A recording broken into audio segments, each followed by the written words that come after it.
Welcome, everyone, to the Nerd Journey Podcast, episode number 30. We're going to be joining you every week to talk IT career, news, and opinions based on our points of view. I'm your host, John White, at VJourneyman on Twitter, joined by my co-host, Nick Cordy, at NetworkNerd_. Hey, Nick, how's it going? Hey, John, I'm doing great. Well, I'm doing fairly well. Not feeling great, but hey, I'm here. I want to make sure everybody knows that we are both VMware solution engineers looking to bring you the career advice we wish we'd been given earlier in our careers. Hopefully our career discussions will be relevant across disciplines and remain timeless. If you're enjoying our content, please drop us a positive review on Apple Podcasts or wherever you subscribe. And if you want to get in touch with us, tweet or DM at Nerd Journey. Ultimately, we're just two nerds on a journey. A journey to virtual enlightenment. So let's take a trip. Great, Nick. How's your week been? Have you recovered from Tech Summit and Worldwide Kickoff yet? Is that what you're referencing there? Well, I kind of got the delayed conference crud. Ooh. From all those late nights drinking loads of Starbucks. I don't know what happened. But it was a week and a half after Kickoff and Tech Summit. So a little bit of a delayed reaction. And I'm feeling it. So it's another In Sickness and Health podcast here. But I mean, turning 30, that's a big deal. I mean, that's an age that a lot of people don't want to get to. That's a monumental achievement. So I'm here and I'm ready. How about yourself? How you feel?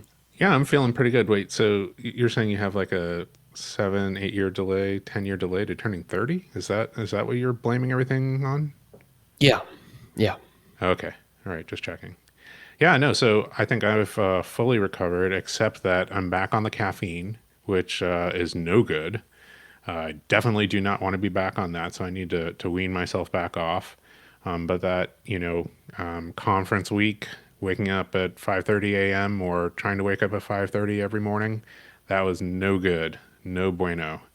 And then to come back and immediately hit whatever we spring forward or fall forward. I never get that. That was brutal to lose another hour after we came home. Yeah. No good. No good. Because I mean, not only did I go into the future, I then lost time in the future. Yeah.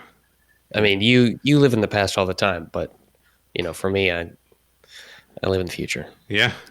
Live in the past. That's my life, baby. Yeah. Well, if you want to hear our thoughts about conferences and especially company conferences, make sure that you check episode 29 where we talk about that. That was last week. But let's get to this week's topics, Nick. What do we got today? So we recorded episode 25, which was adapting to a new manager. And I thought a really good sequel to that or follow-up discussion would be adapting to a new team. Ooh, really good. Yeah. I tried to break it down the same way we did the other episode and to give the listeners some scenarios and then some tips for those scenarios that could lead you to being part of a new team. And let's break it up like this. You could join a new team at the same company you're at. You could join a new team by joining a new company, right? And then I have a special section here with some perspective from a manager standpoint. Maybe managing a new team. Okay, that's how we'll break it up. You feel good about that? Yeah, I like that. Really like that organization. Let's do it. So let's start with joining a new team at the same company. Let's just say that your old position is going to be backfilled or it will be backfilled. So there's some new opportunity that you've taken on this company. Maybe you went into an adjacency or something new and exciting was created just for you. So there's this weird transition period where probably you're going to have to do both jobs. That's just my guess. Right. Because we don't, just magically backfill. That takes a little bit of time. But during this transition period, what we kind of find are some general questions that people want to know the answers to.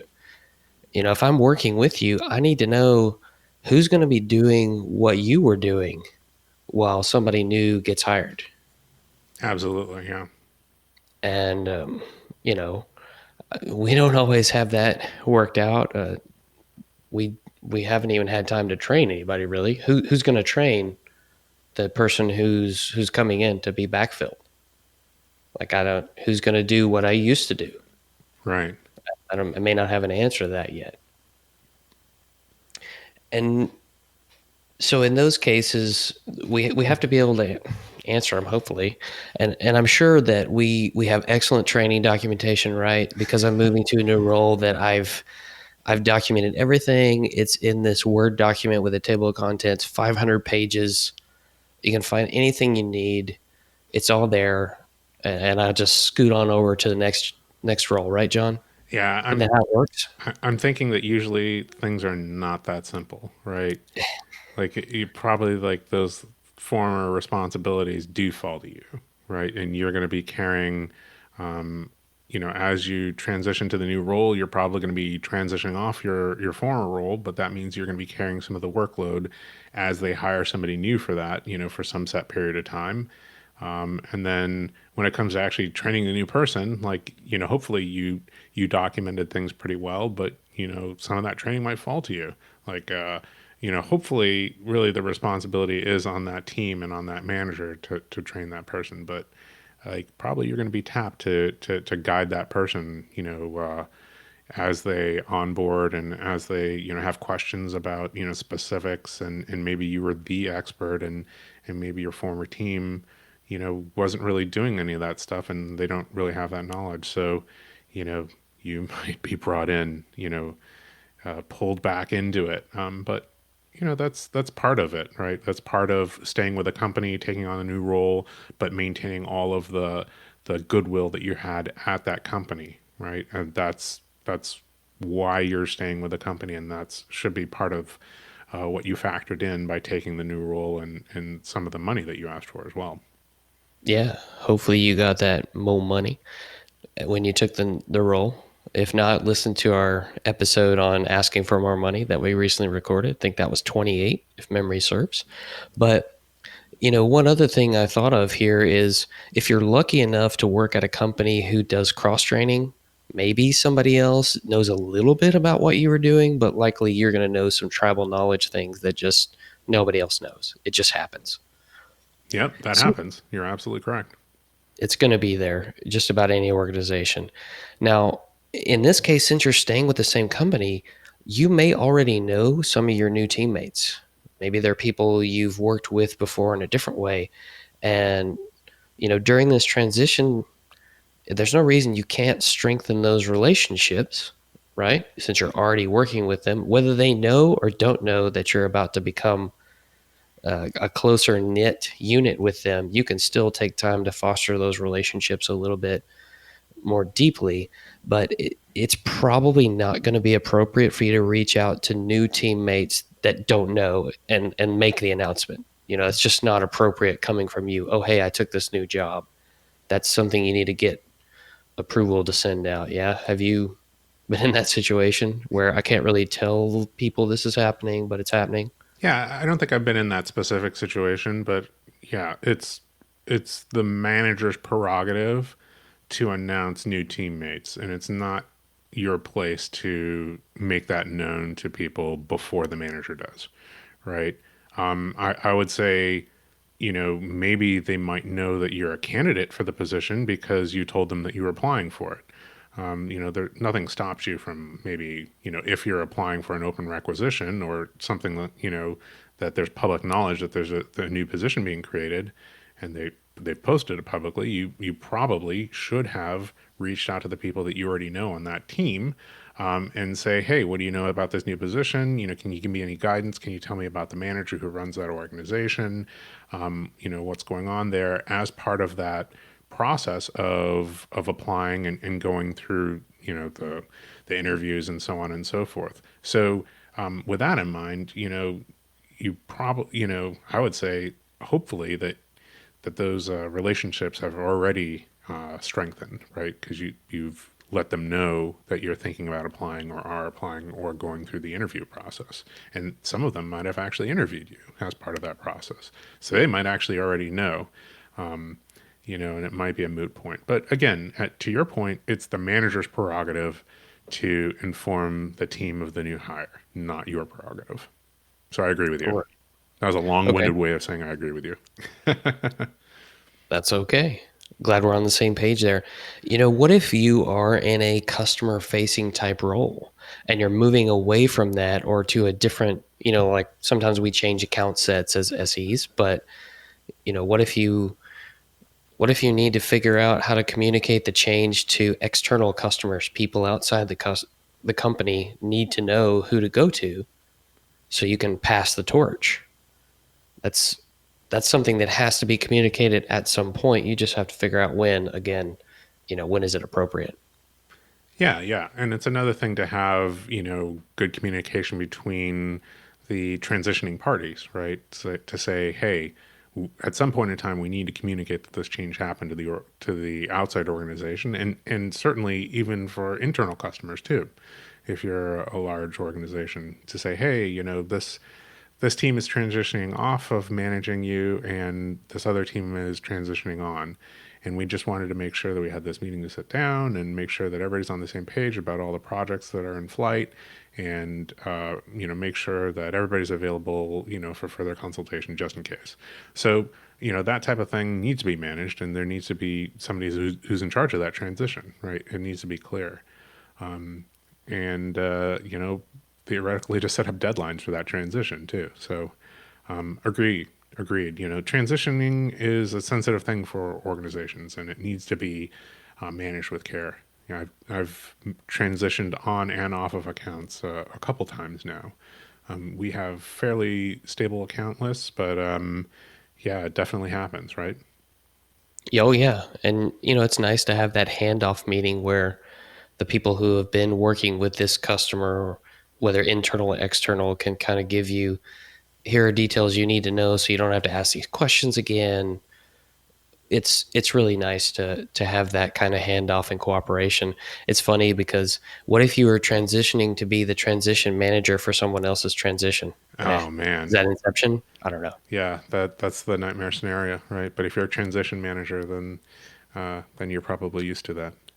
Yeah, Ah, you're used to the transition. I that's like right. it. So back on track here. What about training? I mean, we talked about you might have to train somebody else, but who's going to train you on your new stuff?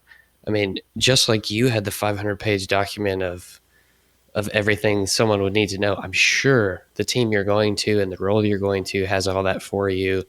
There's video training. It's all there. Like you can just do that when you're ready, right? Yeah, good luck, right? If you're Yeah. How do you know when to start? Like when do I start my training? I right, don't know. right. How's it going to be conducted? And how do you fit that in with the actual day-to-day job responsibilities? Yeah, totally agree.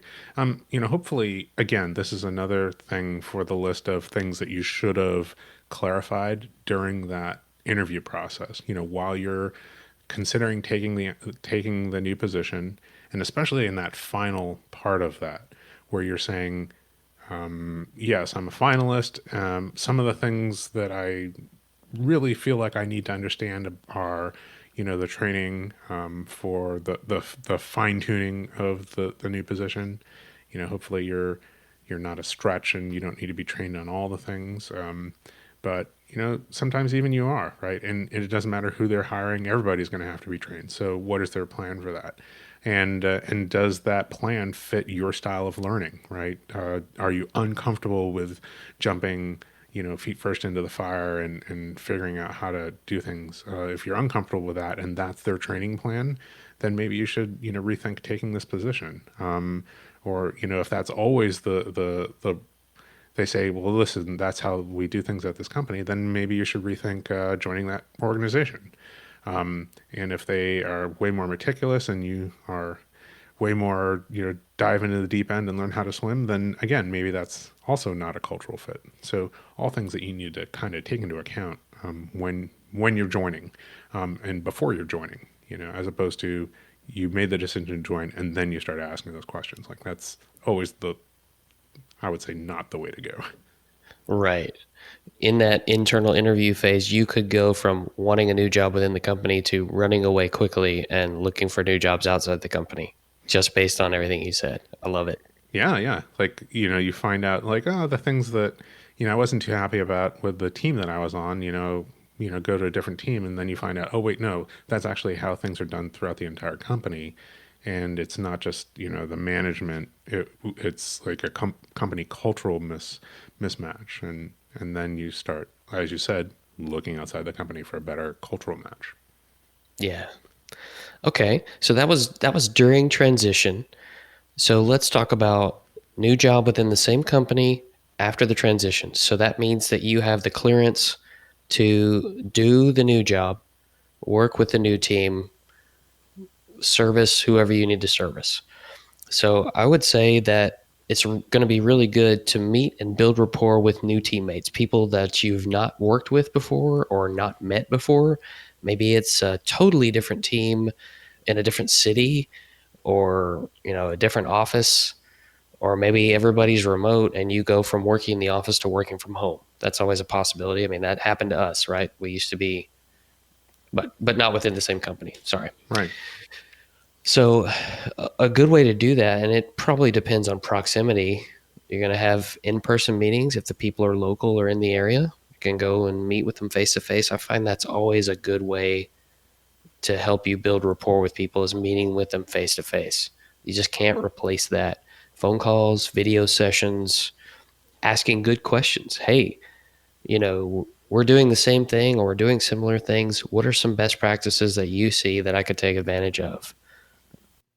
What are your thoughts, John? So I definitely have personal experience with this. Like very recently, one of the specialist organizations had a change, and I had a different specialist SE covering me from what I had before. So I just happened to be at a conference, and we actually were able to, the person who was transitioning on, I was able to meet up with, and the person who's transitioning off, I was able to meet up with. So, I had two separate conversations about, what their expectations of what that transition period was going to look like.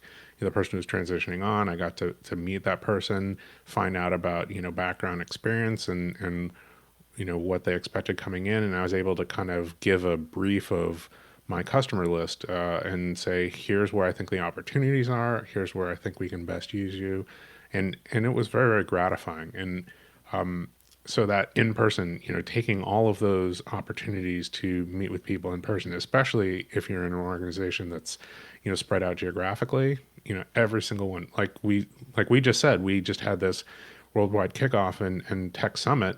I used that tech summit opportunity to meet up with people that were geographically dispersed from me. People who cover me from Southern California that I don't get to see that often. People who cover me from the Pacific Northwest that I don't get to see that often. People who cover me from the Midwest. So, yeah, that it's you take every single one of those opportunities. You become not just a voice on the phone. You don't become just text and an email. You become a real person, and that person becomes real to you, and that's always better than kind of that um, than that email, the email address. Sure. And I would say that even if the new team members, like maybe your boss sends a welcome email or something like that, but even if the new team members don't reach out to you, I think it's wise to reach out to them anyway, because you need those connections. You're going to need their help. And Absolutely. you need to build those relationships. And look, John, everybody knows that you at Tech Summit was just about building LinkedIn connections. I know this. Like, we talked about the plan at breakfast, lunch. I get it. It's okay. You don't have to be fake anymore. It's all about the followers, isn't it? It's not the followers on LinkedIn, it's new connections, and my metric was 125 new connections, and I tripled it. So I'm very happy with that. That's not true. That's not true. Was that something you're MBO'd on? Right. No, heck, I don't make a secret of it. I try to meet as many new people as possible, and oftentimes, man, that just pays off in the medium to long term. So, always be building up that contact list and list of people that you know by face, even if not by name, right? So, Oh, absolutely. And I love to tease John about his method, but it's actually a great method and it works really well. Trying not to get us too sidetracked here. So within the same company, one thing that could happen is that your position gets eliminated. Now, this doesn't necessarily mean you're laid off. It may mean that there are other open positions at the company that someone might guide you to apply for. Right. Like, we're going to give you a certain amount of time. You can apply for any of these open positions, and maybe somebody will write you, hopefully your manager, if you're a good employee, will write you a recommendation, or maybe another team member will. In a situation like this, it's difficult. It's hard. You see that as, oh man, I just lost my job. What am I going to do? I'm freaking out. The emotions run high. I'm not saying it's an easy situation. Highly I stressful. don't. Highly Oh stressful. yeah, absolutely. And I think in this situation, you have to try to check your attitude and see the positive if you can. Obviously, you need to be logical and prepare for, okay, I may not get a job internally. I may have to seek external. So hopefully you've been updating the resume as you go, like we've talked about before. But I think in this situation, you have to be careful how you communicate this to your former teammates. You know, if you apply for something new, it is highly likely you're not going to be on the same team as you were. You may have some interaction with people, but you really don't know. It's a difficult situation, but it really shouldn't be a gripe session. That's not going to help you get another job within the company. And again, leverage those relationships if you can to help you get recommendations for something new. Yeah, I really especially like your guidance to not make the difficult situation a gripe session. There's plenty of time to, focus on the negative side and maybe lack of justice or whatever the sequence of activities or circumstances, led to this action. But uh, I would say that it doesn't help, right? And there's again time later to complain about it. And your focus in that situation should be to leverage like all the positive energy that you can muster and all of the connections that you've made to get that new position, right? So you probably, it's another time that you need guidance from your manager to, talk about, whether, it's okay to tell your colleagues. You probably do need to, disclose something is happening in order to ask them for help in finding new positions and, letters of recommendation or whatever. But, definitely ask for that guidance as far as like making an official mass, like public, announcement as opposed to, a whisper campaign. Although, if they tell you, hey, your position's been eliminated, have this many days to find a new position within the company, there's really not much control that they have over you telling anybody that. I would just say that it's better to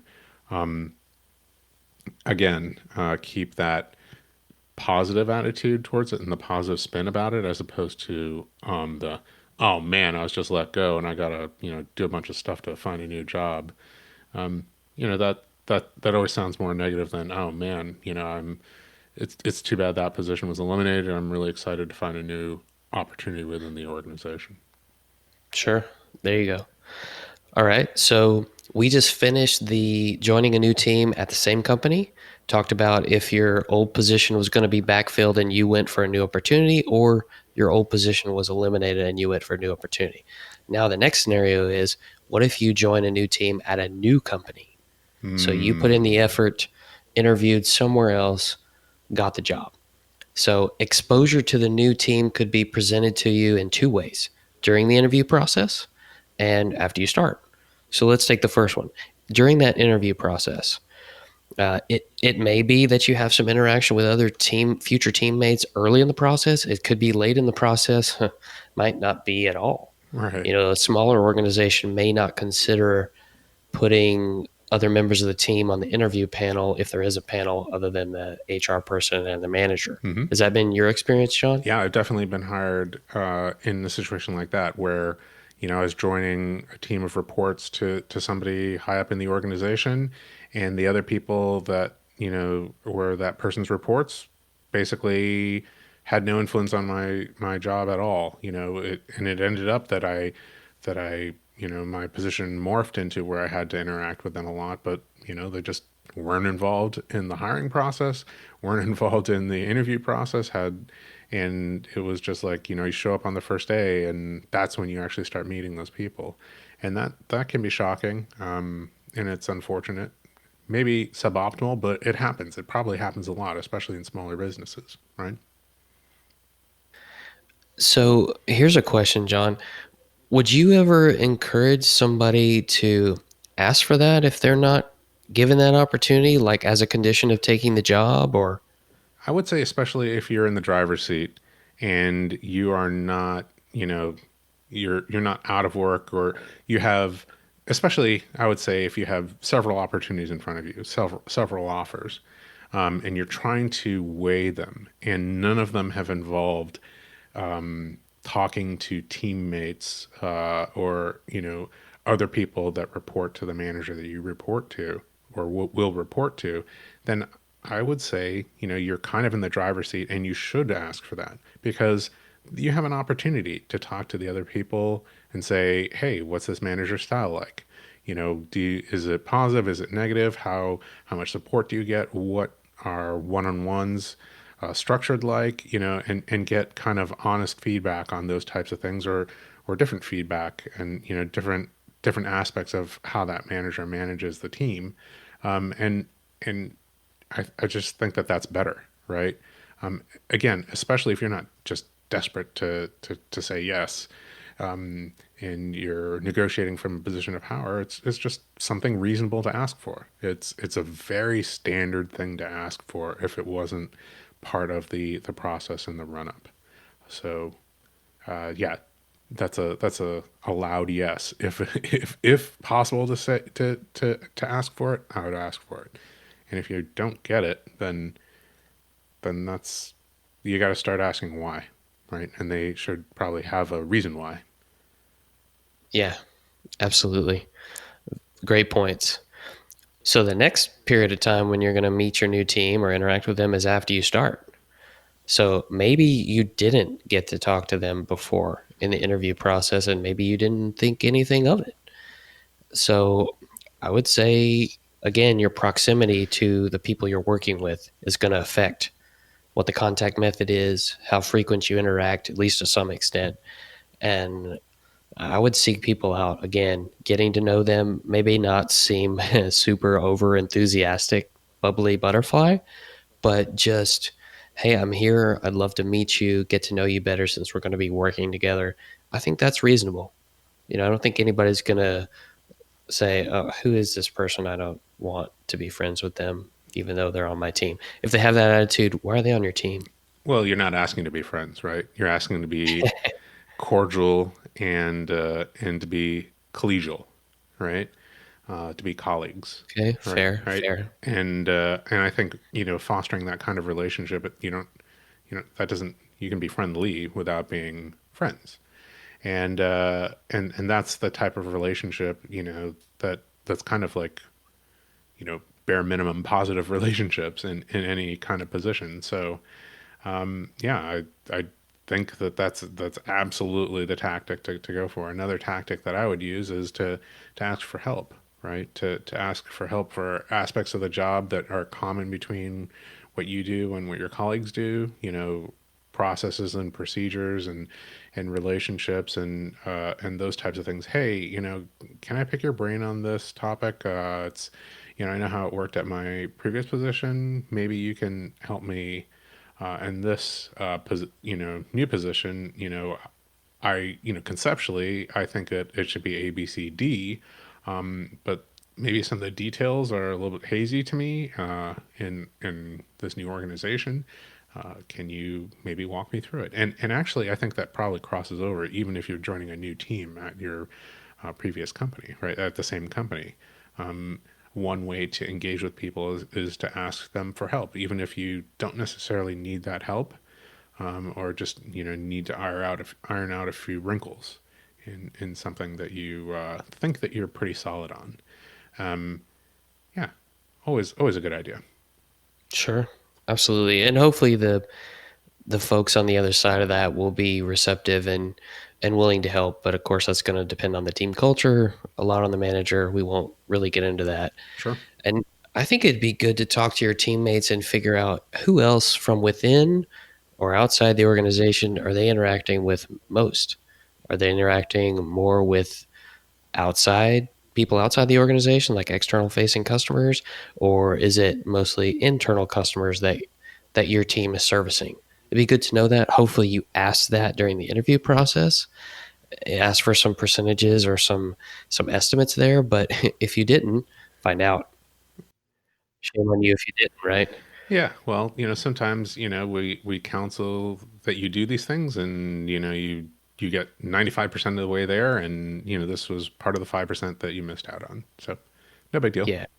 And you're just not going to remember to ask everything you think you should. Even if you've tried to memorize it 45 times, you're going to forget some stuff. And then, of course, we come back to the training aspect. I'm sure they've prepared the training plan for you. It's this immaculate object that you can glean knowledge from. But again, are your teammates training you? Is your boss training you? Is it a mix? Is it online? Is it how's it done? Are you getting trained by a different team? Hopefully they can help you figure that out and get you started on that training. Maybe you get assigned a dedicated mentor and they're there to help you train. Hmm. It just the answer is it depends. It's a consulting gig. Yeah, yeah. All of those things are happening, and down to who was the last person who had this position, are they still around? For me to consult with to iron out some of the specific details, and again, try to absorb as much of that tribal knowledge, as possible. Right. Yeah, that makes sense. Okay. So that was joining a new team at a different company. So now we get into this section. I'd like to look at it from the perspective of a manager. Now we talked about adapting to a new manager in a previous podcast, but this section would be sort of a manager's perception of adapting to a new team, managing a new team and the dynamics that go along with that. So I'm going to give this scenario the best I can. Let's imagine that you're a manager who has built out a team from nothing. You were given this opportunity to go and build a new team. So you had to interview and hire, let's just say 5 to 10 people, make a great tight team, and you're going to go and be responsible for XYZ. So if you were that manager, you probably want to have a good rapport with your team. And let's just say you did. And you probably have some sense of ownership of that team because, after all, you built it. There hasn't been high turnover. It's a good, solid team. They perform well. And as a result, maybe you were good enough to be given a bump up to the next level to senior manager. Mm. And what that means is that you actually start managing frontline managers like you have been. You were a frontline manager, but your new role will be to manage frontline managers. Hmm. So now you have to choose a successor for this team that you've built, which is kind of difficult because you have to give your creation to someone else who we all probably think can't care and feed it the same way I would, right? It's hard to give that up. I remember John Troyer was talking about that in a Geek Whisperers podcast. He told the story of how Eric Nielsen had to leave a previous company and kind of give his body of work over to someone else who he knew wouldn't care and feed for it, but that was the only way he could move up. Right, right. So, again, you have to be willing to let that go. So let's imagine in this scenario, John, that the successor, the new frontline manager, comes from that same team that you built. Hmm. Maybe you don't want to look to the outside. Okay. And so you would leave that team and you would be a skip level manager to every individual contributor that used to be your direct report. And then this new frontline manager person would still be your direct report. Right. Is that making sense? Yeah, absolutely. Okay. So I see some challenges with this change, at least in the manager who made the jump to manager of managers. Hmm. So if you're this manager who had the change, you can't really interact with your old team the same way you used to. Because again, you're not the direct manager of all these people anymore. You're only the direct manager of one. Right. And then you may have other new team members as part of your new team. Hmm. So you have to allow the new frontline manager to build his or her own rapport with that new team. And you can still have a relationship with those former team members, but it can't be the way it was before. You can't really be giving them tasks and asking them for things all the time. You need to give that to the frontline manager and let that person handle it. And then you don't want to override or conflict what the new frontline manager's methodology is. You don't ever want to show a direct report that, oh, these two have a conflict, so I'm just going to go with old trusty and move in that direction. And really redirect to the new manager as, if somebody from the former team wants advice on something, a procedure, a process, something the frontline manager should handle, you have to redirect it so that they can build that relationship and that you don't interfere. We talked about in a previous episode, you can have a skip level one-on-one, you can have that relationship, but I think you have to give it some time and some distance. What are your thoughts? Yeah, so it's a really fascinating scenario, right? And I really like this focus on the person who was promoted to the skip level manager and the new relationship with the team. That person actually also has to be concerned about the relationship with the other managers, frontline managers that they're managing, and the other skip level reports that they have, right? So if they are perceived as favoring a specific team and specific individuals with more attention, that's always going to be a problem, right? So if you are having one-on-one discussions with that team that you were a frontline manager for, it's almost like you really have to say, okay, I've had these informal discussions. I need to have that same level of informal discussion with all of the skip level reports that I have now. And if you don't have the ability to do that, then you're really not being fair with your time and attention, right? So obviously, it can't be always equal 100% fair 100% of the time.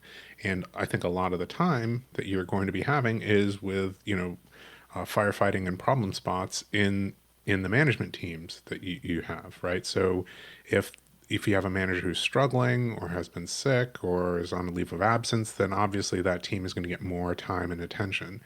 And that's really how you need to spend your time and not, just where you happen to come from. So that's a big change and a very difficult thing, I would imagine. It's just something that takes intention, right? And theoretically, you're a good manager, so you know these things, and hopefully you have guidance from a director or vice president or whoever your next level management person is to help you develop into this role of a manager of managers. And backing off from that team can be difficult, right? If you have a strong relationship with those people, then maintaining that strong relationship, feels like the right thing to do. And maybe you can do that in different ways. Like if you have strong personal relationships, maybe you can cultivate, personal relationships and maintain those. But it's always again, it's difficult if you don't have those same types of relationships with the other skip level reports. So very interesting situation and yeah, very difficult. And I think the thing that pops into my mind is the empathy that this type of thought exercise requires for a manager, right? And it's something that we generally don't have. If you're something, if you have a relationship with your manager or with your director, very rarely do we put ourselves in that role and say, what is this person going through? What things do they have to balance? Um, you know, Maybe there's reasons why they're spending less time with me than with other people, right? Maybe what I'm doing is really good and other people are really messing up and that's why they're getting more attention. That's a very strong possibility. So, just a fascinating situation. Also, I think maybe we should come back at some point in time and think about, that individual contributor who was promoted to a leadership role and people manager role and think about what they're going through. And that probably is a whole series of podcasts, maybe not a one-time thing. Yeah, absolutely. There's a lot of goodness there. And I mean, if you think about it, John, to this former frontline manager who's now a senior manager, a manager of managers, it is possible that that person is not only managing a completely new team of people, except for maybe one person, and they just joined a whole new team of people because maybe at this new title, all their peers are new, Mm. and all these people maybe already do what this new person is jumping in to do now. You Mm-hmm. know what I mean? So Mm-hmm. you got promoted into a new team and you're managing a new team. It's almost like a whole different job, a whole different world, a whole different organization almost. And again, it depends on organizational structure, et cetera. But it's a lot of newness for sure. Yeah, especially at the level that you're talking about, managing a team of frontline managers. And sometimes with a senior manager title, what they're doing is managing some frontline managers and some individual contributors that are maybe like geographically dispersed or, not dense enough to require a frontline manager. And in that role, it's quite difficult, right? Because a lot of times what you're doing is you're helping somebody else elevate their skills in that people leadership role, right? So you've gone through some kind of transition, and what you've decided is that you want to lead people rather than be an individual contributor. And now you have to help somebody else through that transition, or you're helping them transition into a new organization, be it, from, somewhere else in the organization to where you are now, to where they are now, or from outside the organization completely, right? Outside the company and joining the company. So maybe they've been a people manager before, but they don't know anything about the company. And that transition is really all about cultural things, product, customers, all those other things that it could be. So you're helping and guiding, uh, people managers and individual contributors all at the same time. It's a lot of chaos. So, hats off to the people who are doing that. It's a daunting job. Daunting job. Oh, absolutely. And it's the you have to make some decisions on how you operate, and like you said, it requires that empathy and trying to be fair to the new frontline manager and giving that relationship with the direct reports a good shot to get off on the right foot, because you definitely want that. It's an interesting chance to set like a whole new level of expectations, don't you think? Maybe set the tone for the culture of management, at least within your miniature organization there. Hopefully they're doing things, the way that we wish things were, right? With one-on-one meetings and guidance and things like that. Um, Absolutely. Getting to know the people and how they work and what the best processes are to show what success is and that things are moving forward in the right direction to meet the organizational goals and the goals of this, we'll just call it directive unit, yeah, the tactical things that we need to do to be in line with the organizational goals that were given down to us. yeah, we talked So about yeah. that last week, right? Hmm. Translating organizational goals into the kind of miniature strategic goals of the smaller unit that you're in charge of, and freeing up people to make those tactical decisions again, since they know what the organizational goals are and how they translate down to their level. It always helps, right? We just talked about again last week. It always helps to know when you, as an individual contributor, you how these vast organizational goals set by the CEO translate to things that you need to get done and how your team needs to operate. So again, flipping the script, like for a frontline manager, or the level right above that, to make sure that you are setting those, translating those huge organizational goals down to these smaller organizational goals, and giving examples and templates of how people who are individual contributors can contribute towards those goals. Sure. And if you were someone who went from individual contributor to frontline manager to, senior manager or manager of managers, I think it enables you to level up your thinking a little bit easier because you know what the detailed processes are at the very bottom, and you can generalize them maybe a little bit better than someone from the outside could. That's just my opinion. Mm-hmm. Mm-hmm. And you're probably in that situation. You're translating higher level requirements into processes that are implemented by those frontline teams, right? Hmm. So again, you need to say, hey, here's this overhead or paperwork or, reports that you need to fill out. The reason that you need to fill those out is that it helps us get metrics on these goals that we need to meet as an organization. So it's not just busy work, it's helping to meet goals X, Y, and Z. And, having those metrics helps us measure this, which helps us, course correct if these things get out of balance or out of whack, right? So otherwise, Hmm. people, just hate doing what they're doing. It's like, why am I doing this? Why am I filling out this form? Why am I emailing this report to this person? Like, none of it makes any sense.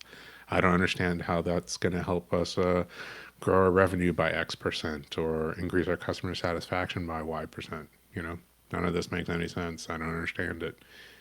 So as frontline managers and directors or senior managers, like that's part of your job, right? Is to help people understand why what they're doing is important. Absolutely. And I have to say, John, that this segment, the portion about the manager's perspective, that was not original content that came from my brain. It actually came from a conversation I had with a manager who went through this experience. Hmm. And until he and I had that conversation, I wasn't able to think about it from his perspective well, because I've never been a manager of managers or been in that situation. So it was really interesting to have his take on it, and I thought it was something we should dig into here, and I hope it's helpful to those that are listening, Yeah. Yeah. the thousands upon thousands of listeners that are listening, that have given us 5-star rating, all those things. Right. Awesome.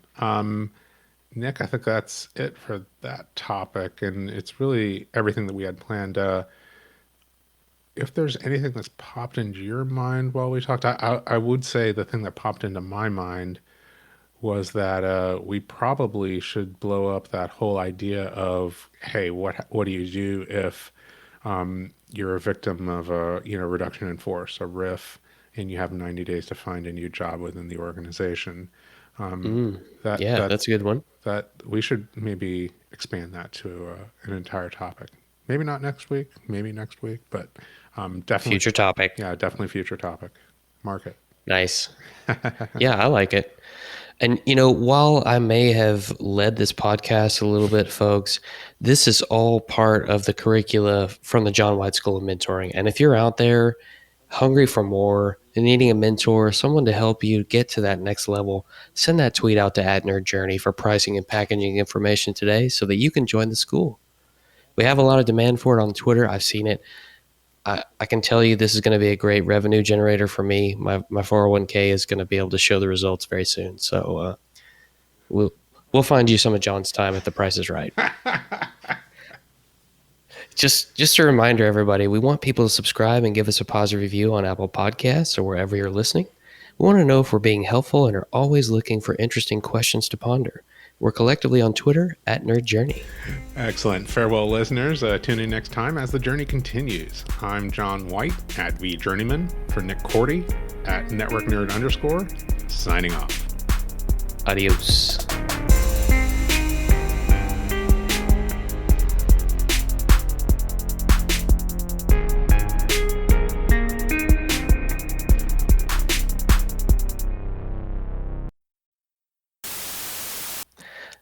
John, everybody loves sequels, and I'm sure you remember the name of the sequel to that Chow Yun Fat movie we've been talking about on previous episodes.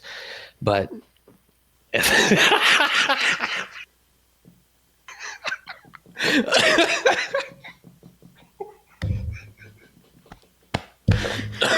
sound like Muttley. All right, compose.